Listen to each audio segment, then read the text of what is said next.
खुलुमबाय रायजोफोर दिनै मोनाबिलिनि खौरांफोरा जाबाय गिबि खौराङाव ये मुनमुन ब्रह्मनि आखान्थि होनना मिथिजानाय आबुल शेखखौ क'क्राझार पुलिसा खादों। बीपीएम मिरु आफादनि नेहाथारि क'क्राझार जिल्लानि पर्बतजरा महकुमानि जालाबिला बीसीडीसीनि चेयारमेन बीटीसीनि ये मुनमुन ब्रह्मनि आखान्थि होनना मिथिजानाय आबुल शेखखौ क'क्राझार पुलिसा बे समाव खाबाय होनना मिथिनो मोननाय जादों।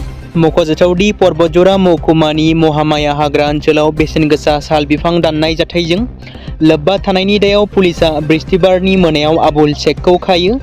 हमजानाय आबुल शेखखौ शुक्रबारनि सानजौफु समाव बग्रिबारिनिफ्राय क'क्राझार सदर पुलिस थानासिम लाबोयो। बेनि उनाव आबुल शेखखौ देहायारि आनजाद नायनो थाखाय क'क्राझार आर.एन.बी देहा फाहामसालिसिम दैथायहरनाय जादों आरो बेनिफ्राय बेलासिनि 3:30 रिंगासोआव क'क्राझार बिजिरसालियाव लांनाय जादोंमोन। मख'नो गोनांदि हाजोनिफ्राय आयेन बेरेखायै गोजा हा दिहुननाय आरो फाननायाव लोब्बा थानाय आयेन बेरेखा फालांगिरिफोरजों लोब्बा थानायनि दायाव आबुल शेखनि सायाव अजद होनाय जादों।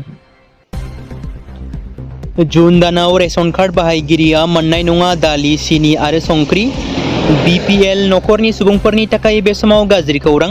जुन दानाव रेशन कार्ड बाहायगिरिया मोननाय नङा दालि, सिनि आरो संख्रि। बाहायगिरिया सिगांनि थि खालामनाय बायदि माइरंखौ मोननो हागोन। सिगांनि बाजेटनि बायदिब्ला मे दाननि थाखाय मददआ सरकारनिफ्रायमोन। गोदान बाजेट फैजासिम बाहायगिरिफ्रा सिनि, दालि आरो संख्रि मोननो हानाय नङा। बीटीसीनि बारग' मावफुं सोद्रोमा रेवरेवा नाजिया हारिनि बिहामजोआ गावखौ गोसोआरि गाज्रि आखु दिन्थिनायनि अजद होदों। हादोरसा सोरखारा आयेन आफादाव यूसीसीखौ बजबना आइजोफोरनि रैखाथिखौ थि खालामनो नाजागासिनो दं। बे समावनो क'क्राझार जिल्लानि गसाइगावनि सासे बारग' मावफुं सोद्रोमानि नखरनि सायाव गावनि बिहामजोखौ इनाय खालामनायनि अजद होनाय जादों, जायनि जाहोनाव सुबुंफोरनि गेजेराव गोख्रों फिनजाथाय जादों। दिनै मोनसे खौरांगिरि मेलनि गेजेरजों थामहिनबा बारग' मावफुं सोद्रोमा रेवरेवा नाजिया हारिनि बिहामजो आरो यूपीपीएलनि आइजो आफादनि मिरुनि नेहाथारि सिनिता बसुमतारिया अजद होयोदि हाबानि उननिफ्रायनो बिहाव आरो बिखुनजोजों लोगोसे नखरनि सुबुंफ्रा गोबां रोखोमनि इनाय खालामबोगासिनो दं। गुबैयै बिखुनजोनि नखरा बिखौ फिसायजों लोगोसे थानो होआखै। बिसोरो फिसाय आरो बिसिनि गेजेराव गावस्रा होलायनायनि सोलोबो खालामगासिनो दं होननानै फोरमायथिदों। बेजों लोगोसे बियो बायदि बायदि रोखोमनि गोसोआरि गाज्रि आखुनि अजदबो होदों। बेनि सिगांबो गावनि बिखुनजोआ गावनि सायाव देहायारि गाज्रि आखु दिन्थिनायनिबो अजद होदों। बियो गावनि फिसायजों थानो लुबैयो, नाथाय बिखुनजोआ बिखौ हेंथा होगासिनो दं।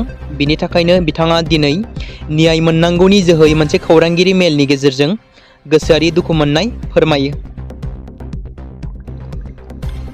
आलादा बड'लेण्ड रायजोनि सोमावसारनाया फिन जागायफिननायनि लामायाव।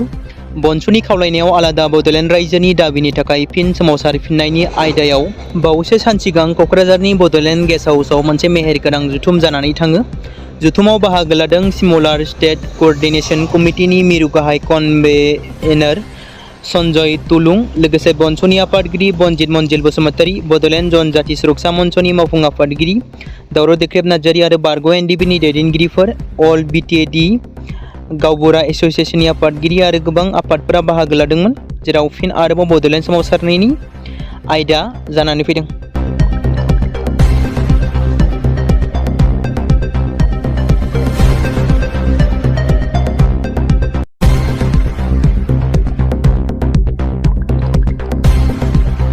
बे समाव मोनसे गोजोनथाव खौरां बाक्सा जिल्लानि बरमायाव थानाय रुरेल एकाडेमिया लानानै फैदों नोंथांमोननि थाखाय मोनसे गोजोनथाव खौरां। थांनाय एसएसएलसी आरो हायार सेकेन्डारिनि आनजादाव जाय फरायसा आरो फरायसुलिफोरा उथ्रिसारनो हायाखैमोन एबा फेल जादोंमोन, बेनि थाखाय रि-एग्जाम होफिननो गोसो गुदुं फरायसाफोरा थाबैनो बरमा सेकेन्ड गेटआव थानाय रुरेल एकाडेमियाव मुं थिसनफैनानै मेट्रिक आरो एइचएस आनजादखौ होफिननो हागोन। बेनि अनगायैबो जाय फरायसाफोरा थांनाय मेट्रिक आरो एइचएस आनजादाव नांगौ बादि जौखोन्दो एबा मार्कस लानानै उथ्रिसारनो हायाखैमोन, बिथांमोनाबो बे रुरेल एकाडेमियाव एडमिशन खालामफैनानै मार्कस इमप्रुभमेन्ट खालामनो हागोन। स्ट्रिम हिसाबै आर्टस, साइन्स आरो कमार्सनि गासैबो फरायसाफोरा रुरेल एकाडेमियाव एडमिशन खालामनो हागोन।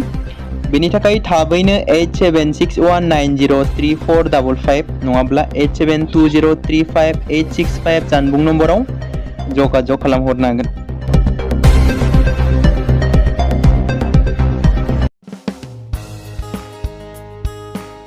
बे बे समाव मोनसे गोनां फोसावथाय बर' सावथुन नायनानै मोजां मोनग्रा गासै बर' रायजो राजाफोरनि गेजेराव लानानै फैदों मोनसे बर'नि OTT प्लेटफर्म गोनां जाय प्लेटफर्मनि गेजेरजों नोंथांमोना बर'नि गोदान सावथुनफोरखौ नुनो मोनगोन। थांनाय माखासे बोसोर सिगां बर'नि गेजेराव लानानै फैनाय निउबो एप बायदिनो फिन आरोबाव लानानै फैदों बर' रायजो राजाफोरनि थाखाय। बे बाथ्राखौ मख'नाया गोनांदि 2025 मायथाइनि जानुवारि दानाव ओंखारनाय आंगो स्ट्रीम मुंनि मोनसे OTT प्लेटफर्म गोनां निउबो एपनि गेजेरजों नोंथांमोना गोबांथार बर'नि सावथुनफोर जेरै ट्रेजेडी, रमान्टिक, एक्शन आरो कमेडीजों बुंफबनाय सावथुनफोरखौ नुनो मोनगोन। जेरै सनानि नखर, थांखि गैयै समाज, अनसुला आफा, हिर', बिमा बायदि बाजै, अर, थैसाम, वान्टेड, संदान आरो रं नाम्बार बायदि सावथुनफोरा मख'जाथाव। बेफोर सावथुनफोरखौ नायनो थाखाय नोंथांमोना गिबियावनो आंगो स्ट्रीम एपखौ गावनि मबाइलाव थानाय प्ले स्ट'रनिफ्राय डाउनल'ड खालामनानै लोगोसे इनस्टल खालामनानै गावनि मबाइल नाम्बारजों लगइन खालामनानै लाग्रोनांगोन। बेनि उनाव नोंथांमोना गोबांथार नुनो मोनै सावथुनफोरखौ गुगोल पे, फन पे आरो पेटिएमजों रं नाम्बार सावथुनखौ नायनो थाखाय 60 रां आरो संदान सावथुनखौ नायनो थाखाय 80 रां, वान्टेड सावथुनखौ नायनो थाखाय 60 रां, थैसाम सावथुनखौ नायनो थाखाय 60 रां बेबायदिनो गोबांथार नुनो मोनै सावथुनफोरखौ नायनो थाखाय सुबिदा खालामनानै होदों आंगो स्ट्रीम प्लेटफर्मा। फिन नोंथांमोननि गेजेराव फोरमायबावनो लादों बर' सावथुन नायनानै मोजां मोनग्रा गासै बर' रायजो राजाफोरनि गेजेराव लानानै फैदों मोनसे बर'नि OTT प्लेटफर्म गोनां जाय प्लेटफर्मनि गेजेरजों नोंथांमोना बर'नि नुनो मोनै सावथुनफोर जेराव गोजाम सावथुनफोरखौ नुनो मोनगोन। बे बाथ्राखौ मख'नाया गोनांदि 2025 मायथाइनि जानुवारि दानाव दिहुनजानाय आंगो स्ट्रीम मुंनि मोनसे OTT प्लेटफर्म गोनां एपनि गेजेरजों नोंथांमोना गोबांथार बर'नि ट्रेजेडी, रमान्टिक, एक्शन आरो कमेडीजों बुंफबनाय सावथुनफोरखौ नुनो मोनगोन। जेरै रं नाम्बार, संदान, वान्टेड, थैसाम, अर, बिमा बायदि बाजै, हिर', अनसुला आफा, थांखि गैयै समाज, सनानि नखर बायदि सावथुनफ्रा मख'जाथाव। बेफोर सावथुनफोरखौ नायनो थाखाय नोंथांमोना गिबियावनो आंगो स्ट्रीम एपखौ गावनि मबाइलाव थाखानाय प्ले स्ट'रनिफ्राय इनस्टल खालामनानै गावनि मबाइल नाम्बारजों लगइन खालामखांनायनि उनाव नोंथांमोना गोबांथार नुनो मोनै सावथुनफोरखौ गुगोल पे, फन पे आरो पेटिएमजों रं नाम्बार सावथुनखौ नायनो थाखाय 60 रां, संदान सावथुनखौ नायनो थाखाय 80 रां, वान्टेड सावथुनखौ नायनो थाखाय 60 रां, थैसाम सावथुनखौ नायनो थाखाय 60 रां बेफोरबायदिनो अर सावथुनखौ नायनो थाखाय 60 रां पे खालामनांगोन। बेबायदिनो गोबांथार नुनो मोनै बर' सावथुनफोरखौ नायनो थाखाय सुबिदा खालामनानै होदों आंगो स्ट्रीम प्लेटफर्मा। बे समाव मोनसे गोजोनथाव खौरां BTC हालामनि रायजो राजाफोरनि थाखाय मोनसे गोनां फोसावथाय। क'क्राझार जिल्लानि सिङाव थानाय बड'लेण्ड एकाडेमि सिनियर सेकेन्डारि स्कुला लानानै फैदों गोजोनथाव खौरां।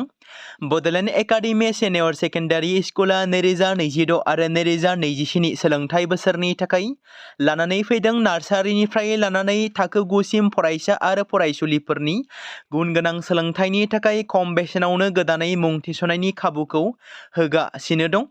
मख'जाथावदि क'क्राझार जिल्लानि हल्टुगाव आउटपस्टआव थानाय क'क्राझार तिनिआलिनि बड'लेण्ड एकाडेमि सिनियर सेकेन्डारि स्कुला गुन गोनां सोलोंथाइ होनायजों लोगोसे थाखो 9 नि थाखाय इलेक्टिभ साबजेक्ट महरै मेथामेटिक्स, जिअ'ग्राफि, हिन्दी, हिस्टरि बायदि आयदाखौ लानो हागोन। मोजां सोलोंथाइ लानायनि अनगायैबो बड'लेण्ड एकाडेमि सिनियर सेकेन्डारि स्कुलाव उफ्रा सोलोंथाइ हिसाबै environment field study, English speaking course बायदिखौ लाफानानै सोलोंथाइ लानो हागोन।